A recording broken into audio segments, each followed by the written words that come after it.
സമോസയും ജിലേബിയും ആരോഗ്യത്തിന് ഹാനികരമെന്ന് കേന്ദ്ര ആരോഗ്യ മന്ത്രാലയം.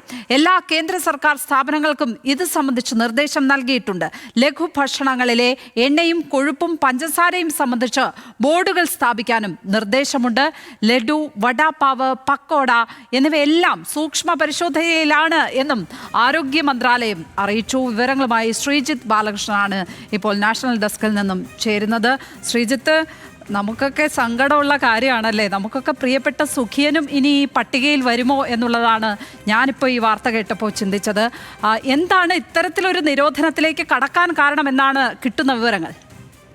അത് ഞാനൊന്ന് വായിക്കാം. 2025 ആകുമ്പോഴേക്കും 44.9 കോടിയിലധികം ഇന്ത്യക്കാർ അമിതഭാരമുള്ളവരാകുമെന്നാണ് കണക്കുകൾ. ഈ കണക്കുകൾ കേന്ദ്ര ആരോഗ്യ മന്ത്രാലയത്തിൻ്റെ കൈവശമുണ്ട്. നഗരപ്രദേശങ്ങളിലെ മുതിർന്നവരിൽ 5-ൽ ഒരാൾക്ക് അമിതഭാരം.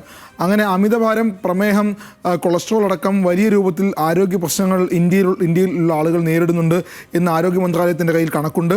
ആ കണക്കുകൾ പ്രകാരം കണക്ക് വർദ്ധിക്കുകയാണ് ഓരോ ദിവസം കഴിയുന്തോറും.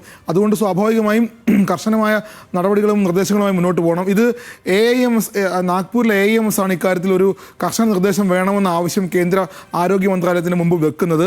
ആ നിർദ്ദേശം പരിഗണിച്ചുകൊണ്ടാണ് ആദ്യഘട്ടത്തിൽ കേന്ദ്ര സർക്കാർ സ്ഥാപനങ്ങളുടെയും പൊതുമേഖലാ സ്ഥാപനങ്ങളുടെയും ക്യാൻറ്റീനുകളിലും കഫറ്റീരിയകളിലുമെല്ലാം ഈ ബോർഡുകൾ സ്ഥാപിക്കണം. ബോർഡുകൾ സ്ഥാപിക്കുമ്പോൾ അത് വളരെ ഗൗരവമുള്ളതാണ്. ആ ബോർഡ് നമുക്കറിയാം, സിഗരറ്റ് വലിക്കുന്നവർക്ക് ഇതിൽ സിഗരറ്റ് ആരോഗ്യത്തിന് ഹാനികരം എന്ന ബോർഡ് വെക്കാറുണ്ട്. ആ ബോർഡ് കുറച്ചും കൂടി ഗൗരവകരമാണ്. ആ ബോർഡ് നിർബന്ധമായും പാലിക്കണമെന്ന്, അത് തിയേറ്ററിലടക്കം വെക്കണമെന്നും പാലിക്കണമെന്നും നിർദ്ദേശമുണ്ട്.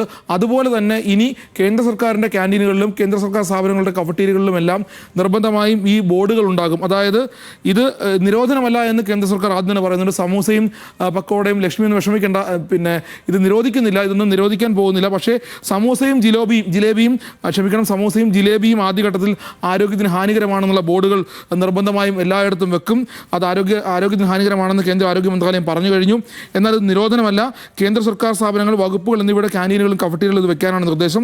ലഘുഭക്ഷണങ്ങളിലെ എണ്ണയും കൊഴുപ്പും പഞ്ചസാരയും സംബന്ധിച്ച്, അതായത് ഈ ബോർഡുകൾ വെച്ചാൽ മാത്രം പോരാ, നമ്മൾ കഴിക്കുന്ന ലഘുഭക്ഷണങ്ങളിലെ എണ്ണ, കൊഴുപ്പ് അടക്കമുള്ള കാര്യങ്ങൾ, അത് എണ്ണ, കൊഴുപ്പ്, പഞ്ചസാര, ഇതിൽ കർശനമായ നിർദ്ദേശം ഈ ബോർഡുകളിൽ ഉണ്ടാകണം. എന്താണ് സമൂസയിലും ഈ പക്കോടയിലും ഒക്കെ അടങ്ങിയിരിക്കുന്നത്, ജിലേബിയിലും ഒക്കെ അടങ്ങിയിരിക്കുന്നത് എന്ന കാര്യം ജനങ്ങൾക്ക് അറിയണം. ലഡു, വടാപ്പാവ് എല്ലാം കേന്ദ്ര ആരോഗ്യ മന്ത്രാലയത്തിൻ്റെ സൂക്ഷ്മ പരിശോധനയിലാണ്. ഉടൻ തന്നെ അത് സംബന്ധിച്ച് നിർദ്ദേശം വരും. സിഗരറ്റിന് നൽകുന്ന മുന്നറിയിപ്പ് പോലെ തന്നെ സമൂസയ്ക്കും ജിലേബിക്കും മുന്നറിയിപ്പ് നൽകണം. സിഗരറ്റ് എത്രത്തോളം ആരോഗ്യത്തിന് ഹാനികരമാണെന്ന് പറയുന്നുണ്ടോ അതേപോലെ തന്നെ അതേ നിർദ്ദേശം തന്നെ ഇതിനും ഉണ്ടാകണം. ഏറ്റവും ഇതിൽ ആളുകൾ എന്താണ് കഴിക്കുന്നതെന്ന് അറിയാൻ അവർക്ക് അർഹതയുണ്ട്, അവരത് അറിയേണ്ടതുണ്ട്. അതുകൊണ്ടാണ് ആളുകൾ എന്താണ് കഴിക്കുന്നതെന്ന് അവർക്ക് അറിയാൻ അർഹതയുണ്ട് എന്നുള്ളത് കൊണ്ട് തന്നെ ഈ ഭക്ഷണ പദാർത്ഥങ്ങളിൽ എന്താണ് അടങ്ങിയിരിക്കുന്നത് എന്നറിയാനും അവർക്ക് അർഹതയുണ്ട്. അതുകൊണ്ട് ഓരോ സമൂസയിലും ഓരോ ജിലേബിയിലും അടങ്ങിയിരിക്കുന്ന എണ്ണയും കൊഴുപ്പിനെയും സംബന്ധിച്ച് വിശദമായി കാര്യങ്ങൾ അറിയേണ്ടതുണ്ട്. അത് ഒരുപക്ഷെ അത് അറിയുമ്പോൾ, നമ്മൾ കഴിക്കുന്ന എണ്ണയും കൊഴുപ്പും പഞ്ചസാരയും ആരോഗ്യത്തിന് ഹാനികരമാണ് എന്ന് അറിയുമ്പോൾ അതിൽ നിന്ന് പിന്നോട്ട് പോകുമെന്നായിരിക്കും ഒരുപക്ഷെ കേന്ദ്ര സർക്കാർ, കേന്ദ്ര ആരോഗ്യ മന്ത്രാലയം കരുതുന്നത്. അതിൽ ഏറ്റവും ഗൗരവകരമായ കാര്യം ഞാൻ ആദ്യം പറഞ്ഞതാണ്. 2050 ആകുമ്പോഴേക്കും ഇന്ത്യയിൽ 44.9 കോടിയിലധികം ആളുകൾ അമിതഭാരമുള്ളവരാകുമെന്ന റിപ്പോർട്ടാണ്. അതിൽ 5-ൽ ഒരാൾക്ക്, അത് നഗരങ്ങളിൽ 5-ൽ ഒരാൾക്ക് അമിതഭാരമുണ്ട്. പ്രമേഹവും കൊളസ്ട്രോളും അതിനെ സംബന്ധിച്ച് നമ്മൾ പറയേണ്ടതില്ല. എല്ലാ ദിവസവും അതിൻ്റെ മുന്നറിയിപ്പുകൾ വരുന്നതും അതിനെ സംബന്ധിച്ച് ആരോഗ്യവകുപ്പിൻ്റെ നിർദ്ദേശങ്ങളൊക്കെ വരാറുള്ളതാണ്. എല്ലാവരും പരിശോധന നടത്തുന്നവരുമാണ്.